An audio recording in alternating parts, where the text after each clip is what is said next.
Hola, ¿qué tal, amigas, amigos televidentes en Extra Plus? Un gusto saludarles, darles la bienvenida a esta edición de Adelante Nicaragua, este 5 de junio, Día Mundial del Medio Ambiente. Para hablar un poco acerca del medio ambiente en Nicaragua está con nosotros la ingeniera Nancy Ugarte Núñez, ella es miembro de la Mesa Nacional para la Gestión de Riesgos en Nicaragua. Muchas gracias por estar con nosotros, ingeniera. Empiezo a preguntándole, ¿por qué un día para celebrar el medio ambiente? Bueno, muchas gracias por la invitación. En la Mesa Nacional para la Gestión de Riesgo agradecemos este espacio que es muy importante para nosotros, el poder llevar el conocimiento hacia los hogares de nuestro país. Bueno, el día de hoy se celebra el Día Internacional, o el Día Mundial del Medio Ambiente, este 5 de junio, que se viene celebrando desde 1974. Es importante, bueno, el medio ambiente se debe trabajar todos los días, pero es importante tener un día para la sensibilización y también para tomar conciencia sobre la importancia que tiene el cuidar nuestro medio, nuestro planeta. También destacar que el planeta es uno solo. Solo tenemos una única oportunidad para poder hacer algo y también para tener calidad de vida a nivel mundial. Entonces, este día se ha retomado para poder poner en la mesa la situación que estamos viviendo, para poder también tomar algunas acciones que permitan mejorar esta calidad de vida a nivel mundial. Y bueno, cada año se toma un lema distinto, cada año también hay un país que es el anfitrión de esta celebración. Este año el lema que se está tocando es sobre la calidad del aire y también se celebra en China. O sea, el día de hoy China ha realizado una serie de actividades, la ONU ha hecho presencia también para poder destacar el impacto que tiene la contaminación, la polución en lo que es la vida humana. Bastante muy coincidente, ¿no? Más que coincidente, importante la celebración en China de la calidad del aire, pues, porque hemos visto y hemos leído las noticias acerca de ciudades en las cuales en China es imposible andar a veces algunos días porque la contaminación en el aire es tal que no permite ni respirar. Así es. Y bueno, no podemos solamente mencionar China. Hace poco en México hubieron unos niveles de alarma bastante elevados. Así es, en la Ciudad de México, donde se suspendieron las clases, se suspendieron el trabajo porque la calidad del aire no permitía que las personas desarrollaran su vida cotidiana. Hay datos bastante interesantes que mencionan que alrededor de 7 millones de personas por año en todo el mundo mueren a causa de problemas relacionados a lo que es la contaminación del aire. O sea, y el 90% de ese total, de esos 7 millones, se encuentran en países de América Latina, también de India, pues, entre otros. O sea, los países que están en vía de desarrollo, la población más vulnerable de ellos es la que está más expuesta y es mayormente afectada por enfermedades cardíacas o enfermedades también de los pulmones que están relacionados a toda esta contaminación. Entonces son datos bastante interesantes y también alarmantes y es necesario hacer algo al respecto. Claro, yo recuerdo el año 1998, el año del huracán Mitch. Ese año, para abril-mayo, hubo una contaminación de aire por quemas, por lo menos en esta parte del país, en el Pacífico, que el Ministerio de Salud tuvo reportes o tuvo incrementos en la atención a personas que padecen de enfermedades respiratorias, ¿no? Es decir, personas con asma y demás, fueron muy afectadas por esta, además de reportarse nueva gente o gente con enfermedades relacionadas con el sistema respiratorio por la calidad de aire que tuvimos en ese momento. Era tal que prácticamente pasábamos en un ambiente neblinoso, pasamos varios días en un ambiente neblinoso que era un ambiente humoso más bien por la cantidad de humo que habían producido las quemas ese año. Y recuerdo bien, fue el año 1998, el año del huracán Mitch. Fue el año de desastres para Nicaragua. Sí, realmente ese año fue bastante que quedó en la historia de nuestro país. Yo, sin embargo, también recuerdo que en toda esa década de los 90, era usual que mirábamos caer en una como plumilla negra, cuando se empezaban las quemas, la preparación del suelo, también cuando las cosechas de caña, por ejemplo, era frecuente ver esas quemas y ese polvillo negro, el contil, le mencionamos en nuestras viviendas, incluso aquí en Managua. Gracias pues, a todas las acciones, a la labor de sensibilización, se ha reducido eso. Sin embargo, este año reportamos una cantidad de quemas que es alarmante porque ya se pensaba haber erradicado un poco esa práctica de preparación del suelo para la siembra. Sin embargo, este año se reportaron, especialmente en la zona central de nuestro país, cantidades de quemas pues, que sí realmente dan pena. En eso pues es fundamental que todos tomemos conciencia y todos nos involucremos para no quemar, pero también reforestar aquello que ya fue dañado, que es pues un paso bastante importante, ya que los árboles del bosque también son, además de que absorben el dióxido de carbono, también aportan oxígeno, al igual pues que los océanos aportan oxígeno a nuestra atmósfera. A propósito de océanos, el sábado, el 8 de junio es el Día Mundial de los Océanos. 5 de junio, Día Mundial del Medio Ambiente. ¿En Nicaragua hay un día específico para la celebración del medio ambiente o coincide también el 5 de junio? Coincide, este es el Día Internacional del Medio Ambiente. También recientemente en abril tuvimos el Día de la Tierra, igual se celebra en nuestro país, y el Día Mundial de los Océanos. O sea, son fechas de que coinciden a nivel internacional porque también se tratan de darles empuje y todo ese ambiente de que estamos todos comprometidos en esto. O sea, todos tenemos que trabajar de forma unida porque sea mayor o sea menor la responsabilidad que tengamos o la cuota de aporte de contaminación hacia nuestro planeta, todos tenemos nuestra parte en eso. Entonces, si tenemos nuestra cuota de responsabilidad, pues también tenemos que hacer nuestra propia parte para resolverlo, para poder mitigar un poco el impacto que se está teniendo ya en nuestro país y en nuestro planeta por las acciones y nuestra propia pues existencia.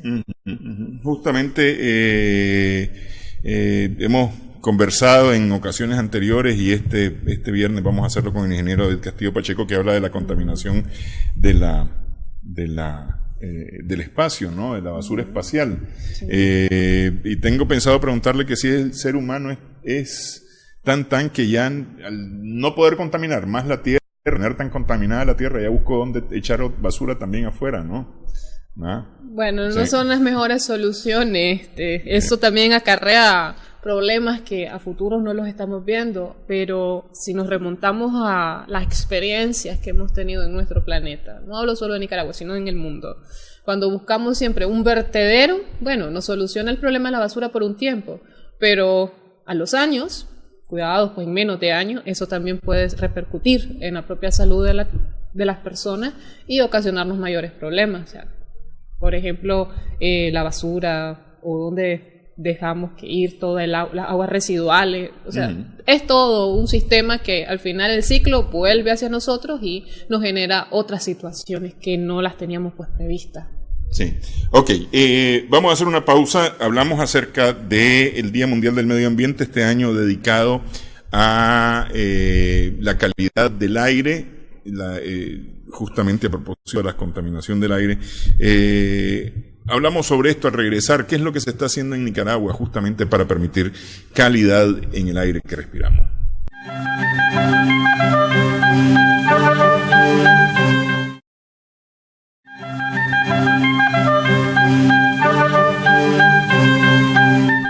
Seguimos en Adelante Nicaragua en Extra Plus. Estamos conversando con la ingeniera Nancy Ugarte Núñez de la Mesa Nacional para la Gestión de Riesgo en Nicaragua. Decíamos que el 5 de junio, Día Mundial del Medio Ambiente, este año dedicado a la calidad del aire. ¿Qué se está haciendo en Nicaragua por la calidad del aire?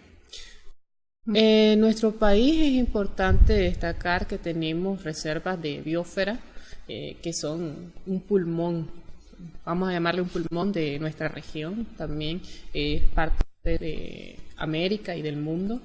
Estos pulmones brindan oxígeno, absorben también las cantidades excesivas de CO2, porque generalmente cuando hablamos de CO2 lo ponemos como que es el malo, y realmente el CO2 no es exactamente que sea malo, sino su exceso, porque sin él no tendríamos la atmósfera, no podríamos tener ese confort de las temperaturas que habitualmente se tienen, sino que pasaríamos de los extremos, desde más de 50 grados calor a incluso temperaturas bajo cero, rondando los 20 grados, por decir algo. Entonces, este CO2 permite esa armonía del calor que nos permite a nosotros tener vida dentro de la Tierra.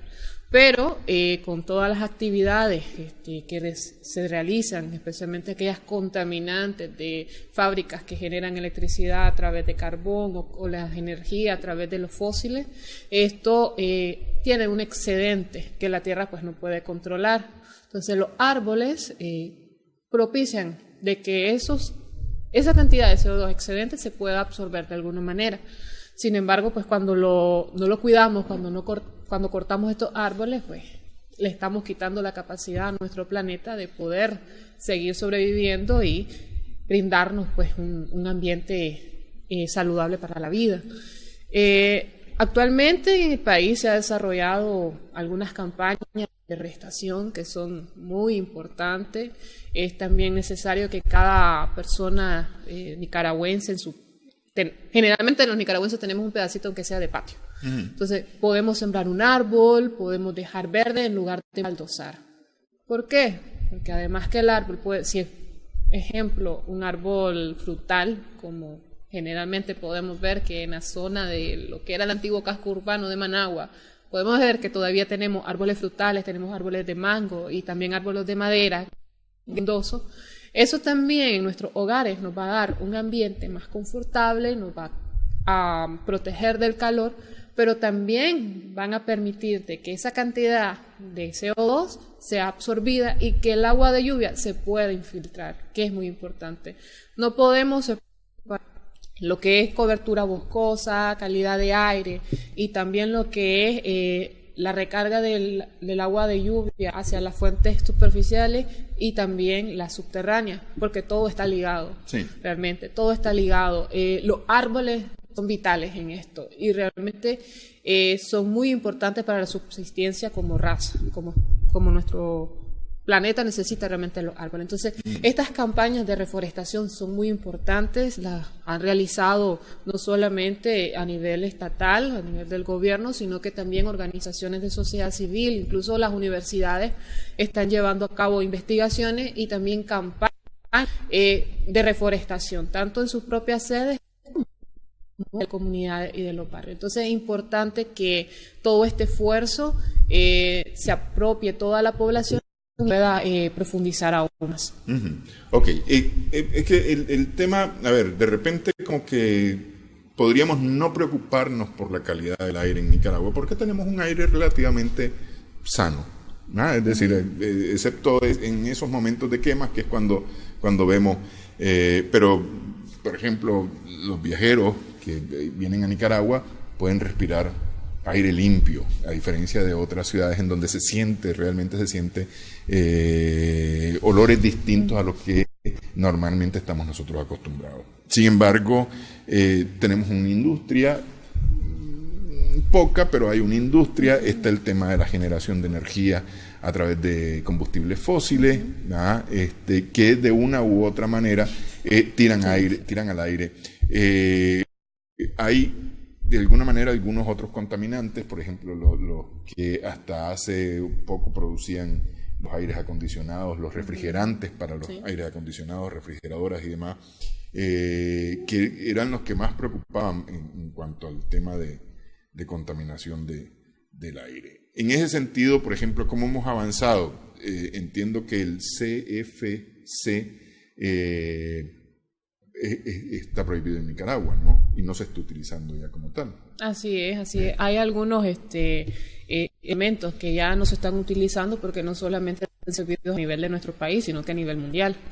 Nada más que, aunque nosotros, por decir, ese aporte de contaminación que hacemos es realmente muy pequeño comparado a países como China, como Estados Unidos o otro, o que los niveles de contaminación en nuestra ciudad no llegan a los niveles de China o de México, sí tenemos que poner atención y trabajar en función de que en nuestro país se apropien de tecnologías más verdes, tecnologías que no contaminen tanto el ambiente, pero también buscar cómo hacer, evidenciar de que hay otros países que también tienen una cuota de responsabilidad más grande y que deben también empezar a trabajar no solo en lo que es la mitigación, o sea, no solamente en los efectos que se han derivado de toda esa contaminación o de todo ese uso de tecnologías que pues ya, hablando de los niveles de contaminación que emiten, pues ya estarían obsoletas. Entonces, hay que trabajar en eso, o sea, hay que buscar a nivel de nuestro planeta cómo reducir este impacto. Los especialistas, los científicos que han investigado y que están trabajando en todo este tema dicen de que para el año 2030 podríamos llegar a un punto, o 2035, un punto de no retorno. Y cuando hablamos de no retorno significa que las condiciones de vida de nuestro planeta ya no van a permitir que sigamos teniendo la calidad actual. Eso para condición del aire. De todo. Porque es decir, en cuanto a cambio climático, ya pasamos el punto de no retorno, por ejemplo, ¿verdad? Es decir, ya detener el cambio climático es imposible, lo que lo podemos es mitigar nada más. Así, podemos reducir un poco el impacto que puede tener, pero en cuanto a condiciones que sean aún más extremas de las que ya estamos viviendo hoy, ellos mencionan que en el 2030 es un año que podría ser muy difícil. A partir de ese año podría ser muy, muy difícil para nuestra humanidad. El ser humano es aceleradito. Entonces, y por ejemplo, este punto de no retorno para el cambio climático se había planteado para el 20 y pico. Así es. Y lo cumplimos, creo que fue en el 14. Sí. Nos adelantamos bastante. Entonces, ese 30 y tanto, de repente no va a estar bastante más cerca que el 35. Es posible. Porque somos avanzaditos. Sí, recientemente, en la última decena de mayo, las mediciones que realizaban de cuántos son las partes por millón de todos esos agentes contaminantes habían llegado a 415. Ese es llegamos al tope, o sea, no habíamos alcanzado nunca ese nivel, y no es que sea algo positivo realmente, sino que seguimos emitiendo cantidades inmensas de contaminantes hacia el aire. O sea, seguimos contaminando. A estas alturas, a nivel mundial, deberíamos de tomar conciencia y reducir al menos en un 20%, según los especialistas, todas las emisiones que se hacen a nivel mundial. Entonces, si no se realizan estas acciones de forma urgente, realmente nuestras condiciones en el año 30 o quizás antes de eso realmente, puede ser de que no sean muy satisfactorias, ni tampoco que permitan que todo lo que tenemos hoy, todo nuestro sistema realmente sirva para nuestra vida. Cada vez hay mayor cantidad de eventos extremos, o sea, tenemos más intensas, tenemos fenómenos del niño que, aunque son parte pues de todo ese mecanismo, de todo ese organismo de vida que tiene nuestro planeta, las condiciones en que se presentan y el impacto que tienen cada vez más frecuentes son muchísimo más grandes, entonces tienen un mayor impacto hacia nuestra vida.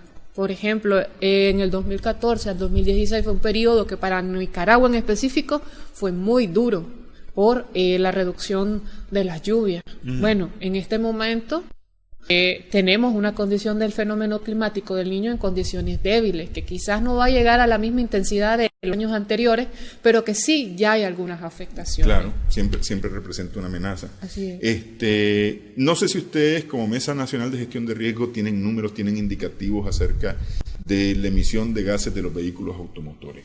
No sé. No manejamos. Pues, pero porque es que ese es un tema muy importante y tiene que ver mucho, más que por el hecho de ir a pagar, es por el hecho de realmente de establecer un control y de tener una responsabilidad, porque al final de cuentas cuando uno compra un vehículo está comprando algo con lo que hay que hacerse responsable, ¿no? Sí.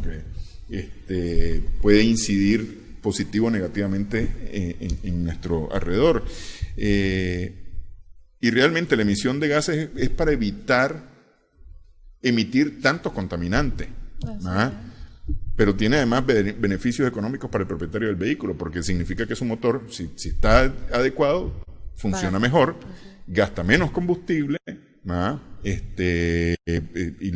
le implica un ahorro, pues evidentemente. Cuando no está haciéndolo, es todo lo contrario. Así es, el cambio, por ejemplo, de vehículos grandes. Antes mirábamos muchos de esos vehículos que usaban gasolina, que inmenso, ahora se está, además que por la parte económica, ¿verdad? Se están utilizando vehículos más pequeños.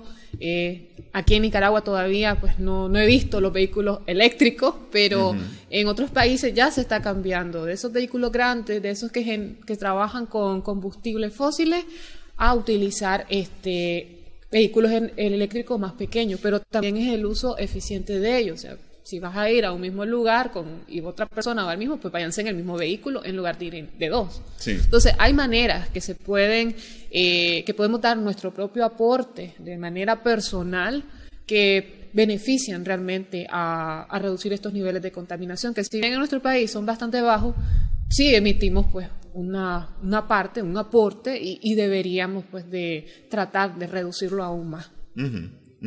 Ok, Nicaragua en esto de la contaminación del aire, decíamos, representa una parte muy pequeña, pero ¿qué tanto está haciendo Nicaragua o qué tanta fuerza tiene Nicaragua en ayudar a mejorar las condiciones de aire?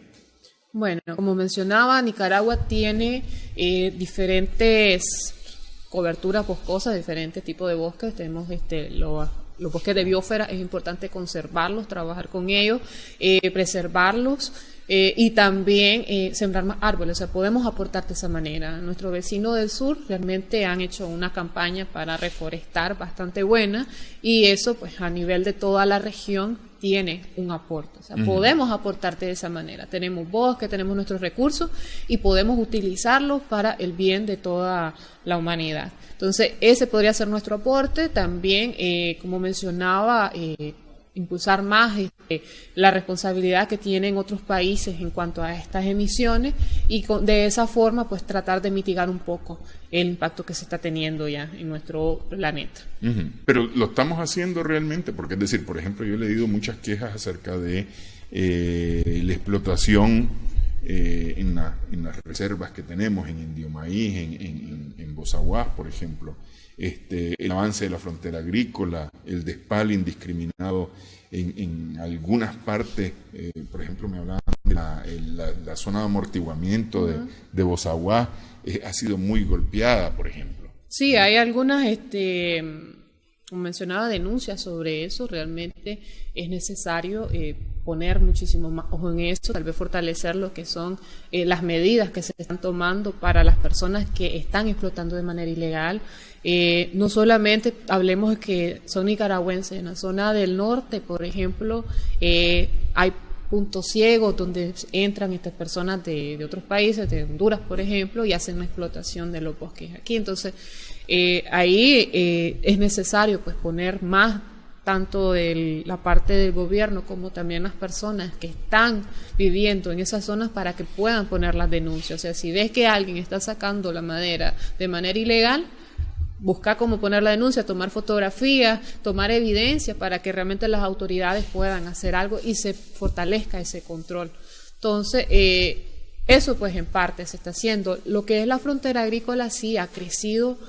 Cada año Nicaragua pierde una cantidad de cobertura boscosa que es bastante significativa, alrededor de 70.000 hectáreas, lo que se mencionaba, y es necesario poder frenarla.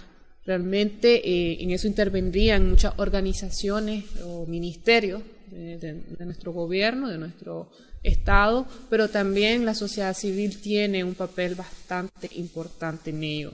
O sea, podemos hacer campañas, podemos apoyar para la sensibilización, también para lo que es el monitoreo de qué es lo que se está haciendo.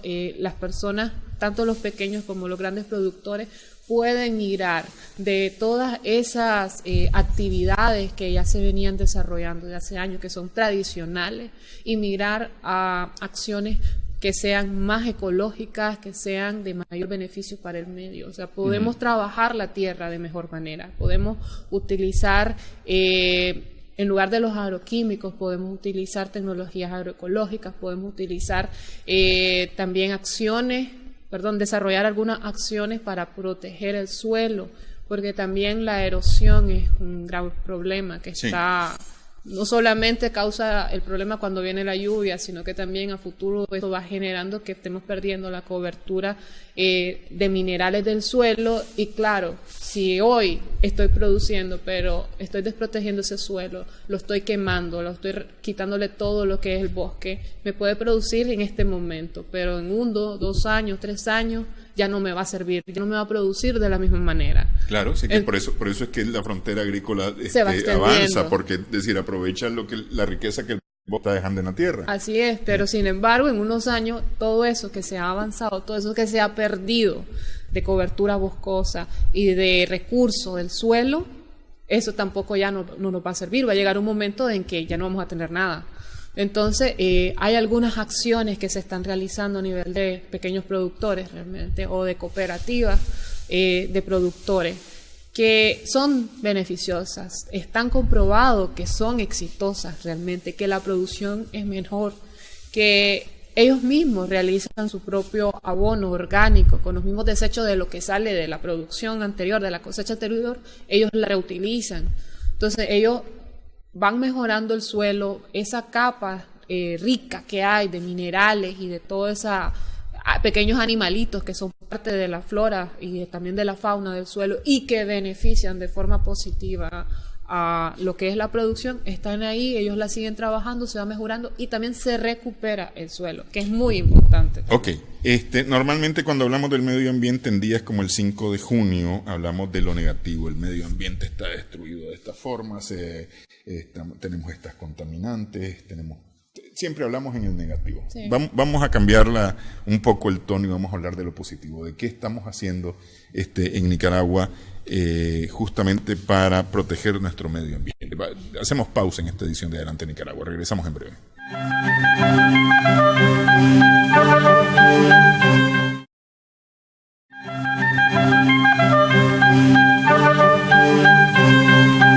Seguimos en esta edición de Adelante Nicaragua. Estamos conversando con la ingeniera Nancy Ugarte Núñez de la Mesa Nacional para la Gestión de Riesgo. Decíamos antes de la pausa que siempre, o por lo general, cuando se habla del medio ambiente o de días como este 5 de junio, hablamos de lo negativo, de cómo se está destruyendo el medio ambiente. Y poco hablamos de las experiencias positivas, de las experiencias además exitosas, positivas. Me decía usted fuera de cámara que, por ejemplo, en el municipio de Dolores fue.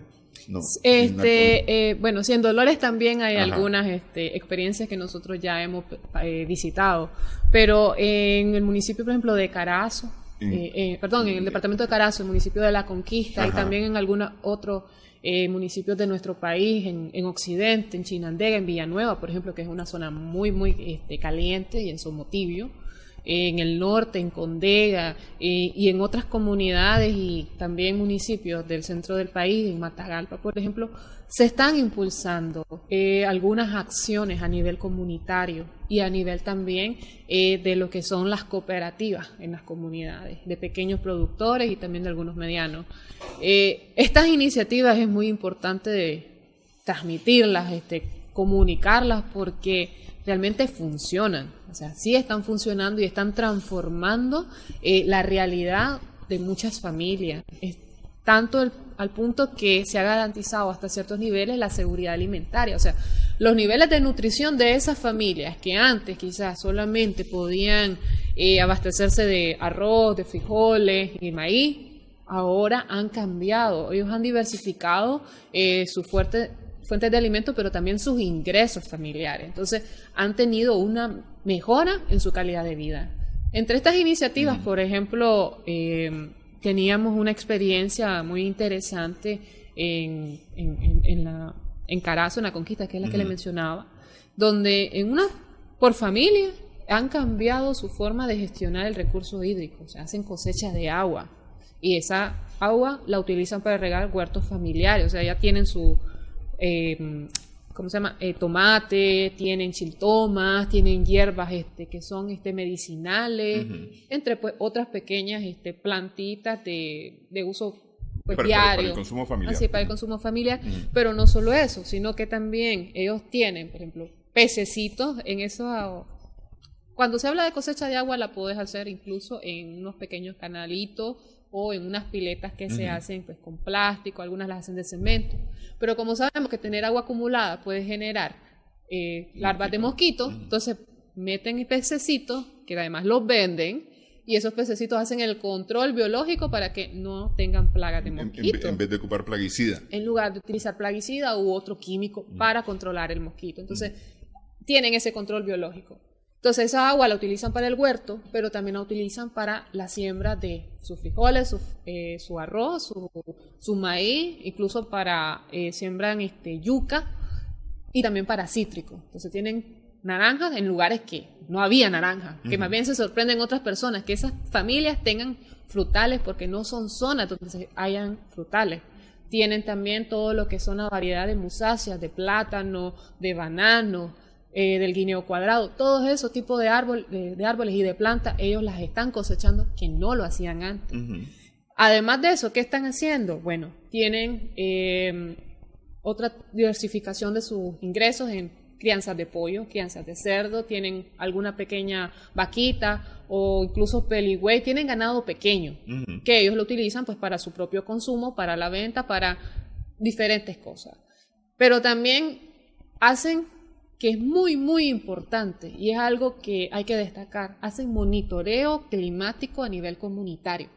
Hay una red en nuestro país de personas, de pequeños productores, de comunitarios que tienen su pluviómetro. Entonces ellos pueden hacer registro diario de cuánto es la cantidad de lluvia que está cayendo. Sí. Y con eso ellos hacen su anotación, tienen su registro, tienen un registro histórico ya, porque eso ya también tiene bastante tiempo de estarse impulsando, y pueden tomar decisiones ellos mismos de qué momento es el adecuado para sembrar, porque también están viendo cuánta humedad tiene el suelo o la constancia de qué cantidad de lluvia ha venido cayendo. Entonces, están empoderados en el conocimiento para tomar sus propias decisiones, han diversificado sus cultivos, han implementado obras también de mitigación y para la captura de agua, para lo que es la mejora del suelo, la mejora de la calidad del suelo, están elaborando sus propios abonos orgánicos, tienen bancos de semillas, y los bancos de semillas, sí, imaginémonos el banco, ¿verdad?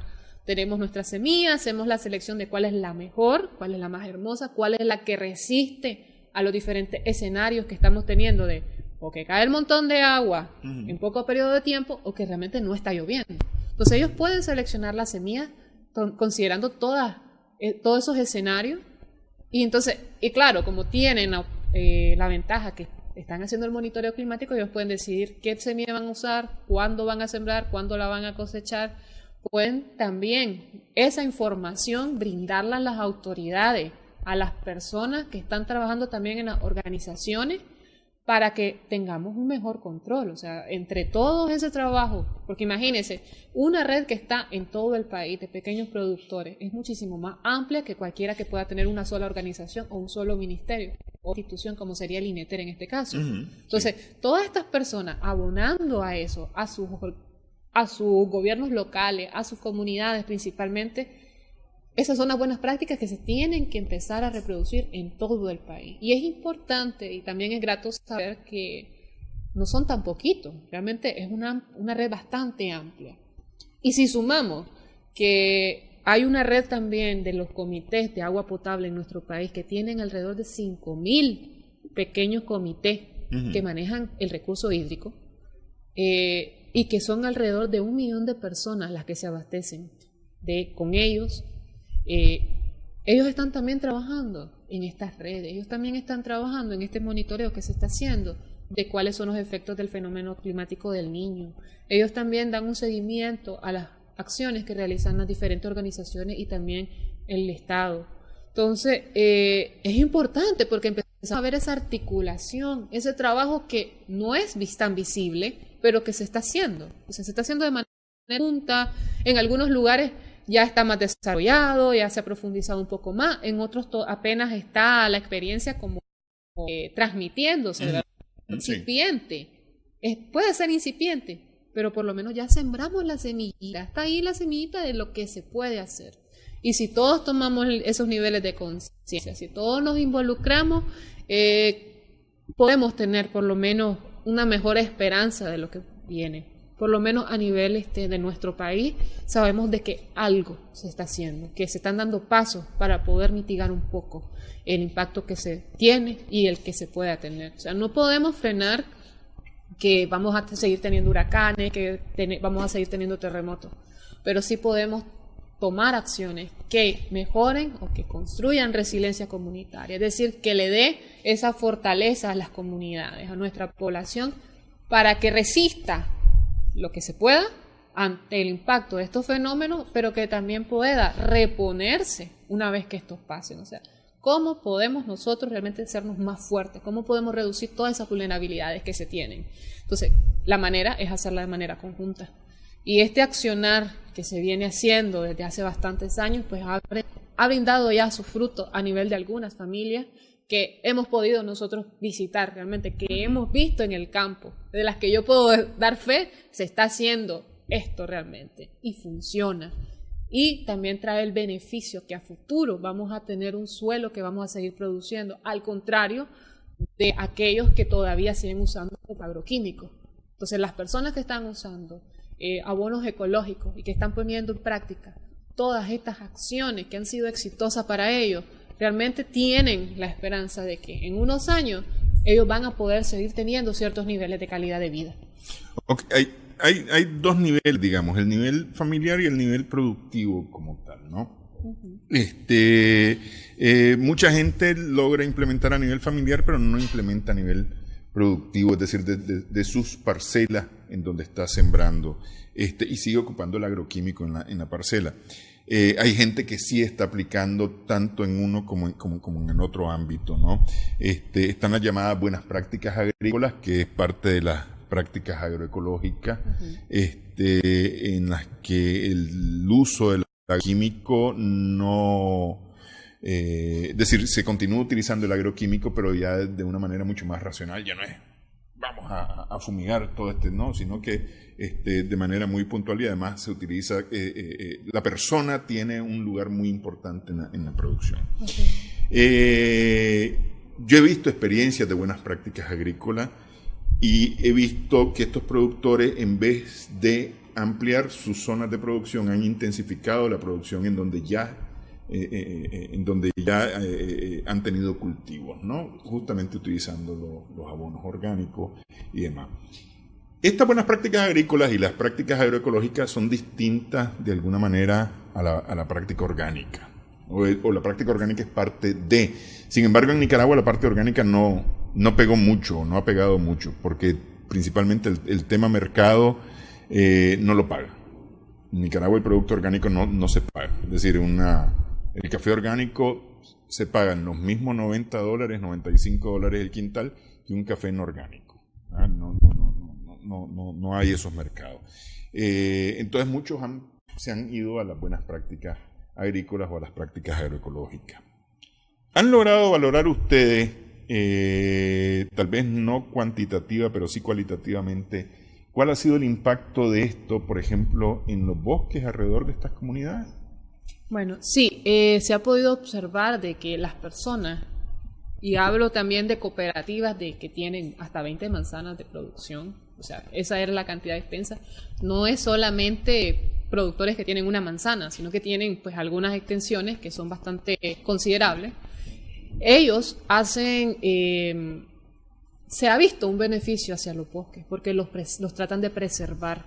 O sea, recientemente estuvimos en una cooperativa donde tienen un área bastante interesante de árboles de madera, uh-huh. Árboles que están en peligro de extinción, ellos los tienen ahí para preservarlos, no es porque piensen o estén planificando en que van a utilizar esa madera para hacer algún mueble o algo, no, lo tienen para preservarlas y realmente han densificado la zona. Esto en la zona del Rosario, en Carazo, lo pudimos observar que ellos están en ese plan de que van a reforestar con árboles que son de madera preciosas. Y ahí se ha considerado la vocación del suelo, porque es decir, hay vocación del suelo y hay calidad de suelos para determinado tipo de de vida en ese suelo. Claro, ellos hacen también lo que son estudios de toda la microfauna que tiene el suelo para ver cuáles son los suelos que son más apropiados y también adaptar el abono que están haciendo a qué es lo que le falta al suelo. O sea, ellos saben, si el suelo le falta potasio, entonces, bueno, le agregan mayor cantidad de elementos que lleven potasio. O sea, hacen una fórmula, ellos especial. Potasio, sí. Así, entonces ellos hacen una fórmula de ese abono que va en beneficio del suelo que están teniendo. Entonces, sí, han densificado, por ejemplo, con los árboles de aguacate, en las zonas que tienen aguacate, han también incrementado lo que ellos llaman el techo de siembra, o sea, siembran café, que generalmente el café necesita mucho sol. Entonces lo que han hecho es elevar las copas de los árboles para no cortarlo, pero las han elevado para que permitan el paso de la luz solar, que es de beneficio para el café. Entonces, están sembrando café, pero no están dejando desprotegido el suelo y tampoco están cortando lo más precioso que tenemos, que son los bosques. Ellos los están preservando de esa manera y están ahí los árboles. Entonces, no es una competencia, se puede trabajar de forma conjunta y en paralelo lo que es el tema de bosque y también lo que es las prácticas agrícolas.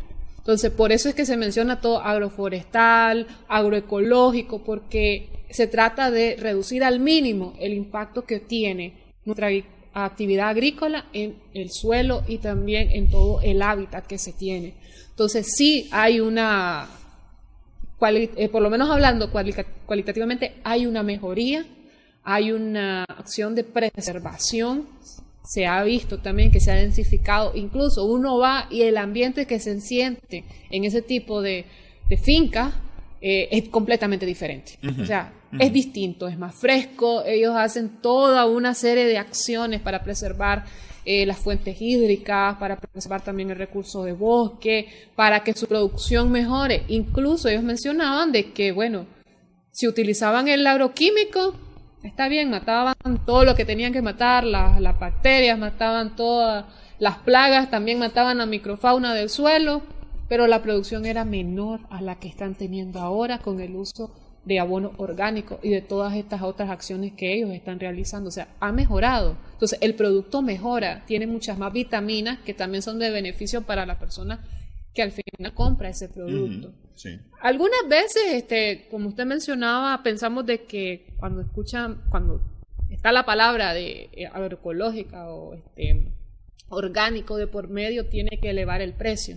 Algunas cosas sí se elevan el precio, pero en otros casos la variación no es mucha, es pequeña, pero el beneficio que va a tener tanto para nuestro suelo como para la salud de los consumidores sí es bastante importante. O sea, el producto que yo estoy consumiendo realmente me está haciendo un bien, porque el agroquímico tiene repercusión en la salud humana. O sea, no solamente es que va a contaminar el suelo, contamina el ambiente, no, sino también cuando nosotros ya consumimos un producto que está lleno de químicos, es perjudicial para nuestra salud.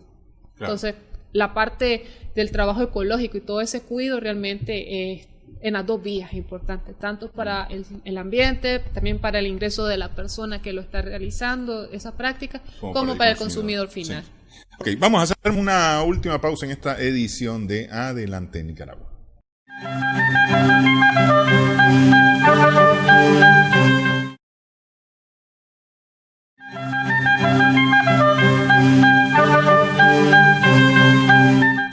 Estamos en Adelante en Nicaragua. En Extra Plus estamos conversando con la ingeniera Nancy Ugarte Núñez de la Mesa Nacional para la Gestión de Riesgo. Estas experiencias me decía que están dejando buenos resultados para las personas, ¿no? Sí. Que de repente esa es una de las visiones que se pierden, ¿no? Porque se piensa en el beneficio económico y no se piensa en la persona, que es en la primera en que se debería de pensar. Y justamente al pensar en la persona pensamos en el medio ambiente. Exactamente. Que es la forma de ver las cosas. Yo quiero hacer más plata y entonces voy a pasar encima de lo que sea para hacer más plata. Entonces yo quiero vivir mejor, que es una forma distinta de plantearlo. Y entonces voy a hacer y a crear condiciones para vivir mejor, lo que no significa que vaya a tener mucha más plata Sí, pues, Sí. o sea, sí hay... Digo, sin demonizar el dinero, pues, ¿no? para quien cree que ese... Pero es decir, el dinero no es el centro, tiene que ser la persona. Así es. Sí. Sin embargo, estas prácticas también, cuando son bien aprovechadas, cuando son bien trabajadas y planificadas, porque también tiene una planificación, sí genera cierta cantidad de comodidad económica. Sí. Realmente logramos ver de que estas familias viven cómodas, tranquilas. Bueno, tampoco nos le preguntamos cuántos eran sus ingresos, pero ellos decían de que era una cantidad bastante buena. Yo con algunos he conversado y entonces me dicen que sus ingresos han mejorado. Sí. Es decir, que están produciendo más, que están vendiendo más calidad, que han encontrado mercados para esa calidad y que han mejorado sus ingresos. A veces no solamente 2 o 3, sino hasta 6 veces lo que tenían antes. Sí. Así es, o sea, la mejora de nuestra calidad de vida se tiene que ver desde todos los aspectos. O sea, mejoras tu salud, tu alimentación, mejoras tus ingresos, estás aportando a mejorar el medio ambiente, estás reduciendo tu impacto sobre el medio ambiente y eso pues es bastante positivo, que es la parte que generalmente no se mide o la que se desprecia. Uh-huh. Generalmente todo ese aporte que estas buenas prácticas tienen hacia el medio ambiente, dicen, está bien, sí. Bueno, el producto, me voy más a ver que si el producto es más grande, que si es más bonito, que si es más sabroso, pero no estoy viendo también el otro beneficio que queda detrás de cómo ha sido de beneficio para nuestro medio y también para nuestra persona, para el consumidor final y para el productor también, porque sí les genera su ingreso y ellos pues pueden acceder pues, igual que cualquier otra persona que use agroquímicos pues a otro tipo de productos o de acciones, pero sí genera ciertos niveles de ingresos que son bastante positivos. Entonces no está en menosprecio la parte económica de la mejora de la calidad de vida. O sea, al principio puede ser que tarde su tiempo para que empeces a ver realmente cuál ha sido el beneficio que estás teniendo, lo que estás haciendo, aplicando abono orgánico u otras actividades, porque sí tarda. O sea, eso es lo que han mencionado estas personas. Al principio no lo ves de inmediato, no lo ves al mes, no lo ves a la semana, pero en un año, en menos de un año, ya empezás a ver que hay algunos cambios y en 2, 3, 5 años ya ves que completamente las cosas han cambiado. Entonces es algo más de paciencia, pero los beneficios son muchísimo mayores que si estuvieras utilizando esas otras tecnologías de agroquímicos que más bien dañan el medio. O el uso de semillas pues que son ya modificadas genéticamente en lugar de las semillas criollas que valga la redundancia, son nicaragüenses realmente. Sí, las criollas y las acriolladas que además han sido seleccionadas por la experiencia principalmente luego por algunos estudios científicos que realmente han validado esa semilla pues, como resistente o propicia para ciertas condiciones. En el tema de la reducción de riesgo, ¿cómo impactan estas prácticas? Bueno, cuando hablamos gestión de riesgo y reducción de riesgo, tenemos que hablar de todo lo que son las amenazas y el impacto que tienen. O sea, tenemos el fenómeno climático del Niño, tenemos que hacer una proyección de cuál va a ser el impacto o cuáles son los riesgos que tienen las familias y los países también para ser impactados y tener pérdidas ante estos fenómenos. Entonces, ¿cómo benefician a construir resiliencia y a reducir estos impactos? Todas estas buenas prácticas es importante señalarlo porque uno, es importante la persona, o sea, la construcción de resiliencia, la garantía de seguridad alimentaria, que sabemos que cuando hay todos estos eventos, el fenómeno climático del Niño, que tenemos un huracán, que tenemos una tormenta tropical o un terremoto, lo primero que se garantiza después de la vida es la alimentación de las personas, la parte de la nutrición. Tenés que garantizar que esas personas sigan consumiendo la misma cantidad de nutrientes que deberían de tener dependiendo de su edad y de otros factores. Entonces, eso es importante. Entonces, si nuestras fincas, nuestras parcelas, tienen barreras que se han construido para preservar el suelo o para retener el suelo también o el agua de lluvia, vas a reducir la cantidad descorrentía, es decir, que el agua de lluvia no va a correr superficialmente ahí por donde quiera, sino que va a tomar un caudal, se va a empozar, como nosotros decimos, se va a infiltrar, ya no vamos a tener erosión, ya no vamos a tener deslizamiento, ya no vamos a tener anegación de agua, no vamos a tener inundaciones. Entonces, ahí ya tenemos una primera. Bueno, se infiltra el agua, está bien. Se infiltra el agua porque tenemos árboles y tenemos también algunas medidas que hemos construido, algunas obras pequeñas. Para que el agua se infiltre, vamos a tener aguas superficiales garantizadas para un futuro. O sea, podemos tener reducción de lluvia el próximo año, pero ya se infiltró esta lluvia. Entonces, tenemos garantizada el agua que nos vamos a beber el próximo año. Sí. Entonces, todas estas acciones que se van realizando, que son muy positivas, sí contribuyen a reducir los riesgos que vamos a tener de desastre, de que ocurra un desastre. Porque sabemos que el desastre ocurre cuando nuestra capacidad para poder mitigarlo realmente queda superada. Cuando nosotros ya no tenemos capacidad para controlar o para reducir su impacto, ahí es donde tuvimos el desastre. Podemos tener emergencias, podemos tener crisis, pero son controlables. Pero si ya nosotros ya perdimos esa capacidad, si no tenemos resiliencia comunitaria o también con nuestras instituciones, ahí sí ya los escenarios no van a ser muy positivos. Entonces, todas estas actividades, todas estas acciones que se están tomando de estas buenas prácticas, de las prácticas agroecológicas y agroforestales, son muy importantes porque sí reducen el impacto que tenemos de diferentes fenómenos hacia nuestra vida, hacia nuestro medio. Justamente este es un tema importante porque se dice que son poquísimos los fenómenos naturales que realmente matan al ser humano, ¿verdad? Pero poquísimos. Cuando es decir, no podemos evitar un terremoto, no podemos evitar una erupción, no podemos evitar un huracán, son prácticamente inevitables. Sin embargo, lo que sí podemos hacer es evitar los efectos que estos tienen. Por ejemplo, una buena construcción, una construcción adecuada, evita que la casa te caiga encima a la hora de un terremoto y entonces no te va a matar, porque el terremoto no mata. Así es. Yo he estado en temblores en zonas baldías, en zonas al descubierto, y la sensación es rara porque uno el temblor ciertamente siente el movimiento en el suelo, pero lo identifica más por los sonidos, ¿no? El crujir de las paredes, los vidrios que chocan entre sí, cosas esas, pero ahí no hay sonido, entonces realmente la sensación es rara, ¿no? Sí, es interesante ese tema porque en el 2000, cuando el terremoto de Masaya, yo estaba en zona despejada, cuando ocurrió el terremoto, bueno, una de las réplicas más fuertes, y como soy de Managua, estoy acostumbrada el temblor, decía que era pequeña, estaba niña, yo en ese momento decía, bueno, las paredes, mi mamá me decía, salite aquí para que no te vaya a caer nada, pero en el campo es diferente, o sea, es una tranquilidad que más bien me decían, ¿por qué te asustas? Aquí no te va a caer nada. Dice, el árbol, si se llega a caer el árbol, va a caer para allá, vos lo podés ver, te podés mover. Entonces, ¿qué es lo que realmente nos puede llegar a matar?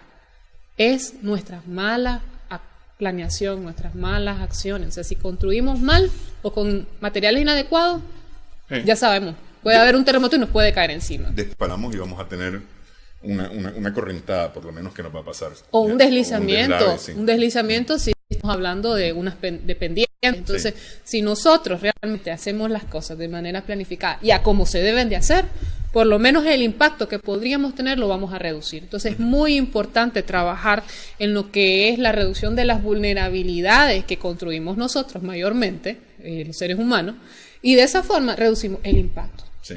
Así es. Bueno, quiero agradecerle que haya estado con nosotros, ingeniera, conversando sobre este tema, este 5 de junio, Día Mundial del Medio Ambiente. Gracias también a nuestras amigas, amigos televidentes por su sintonía.